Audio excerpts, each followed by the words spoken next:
অন্তর্বর্তী সরকারের সময় দক্ষিণাঞ্চলে নৌ যোগাযোগে বেশ উন্নতি হয়েছে বলে জানিয়েছেন নৌ পরিবহন উপদেষ্টা অবসরপ্রাপ্ত brigadier general doctor M Sakhawat Hossain.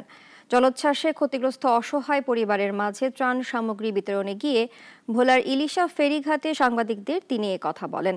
জানান, বর্তমানে ফেরির অনেক সংকট চলছে, এরপরেও জরুরি প্রয়োজন অনুযায়ী দেশের বিভিন্ন রুটে ফেরি দেওয়া হচ্ছে। উপদেষ্টা বলেন, গত ঈদের মতো এবারও ঘরমুখ মানুষ নিরাপদে বাড়ি ফিরবে।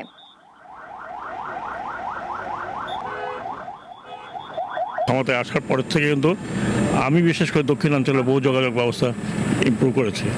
তো ফেরি থাকলে ফেরি দিতে কোনো অসুবিধা নাই। বিভিন্ন জায়গায় যেখানে যাত্রী পারাপারে অসুবিধা হয়, আমরা যেমন মহেশখালীতে দিয়েছি, সন্দ্বীপে দিয়েছি, এখন কুতুবদিয়া চাচ্ছে, হাতিয়া।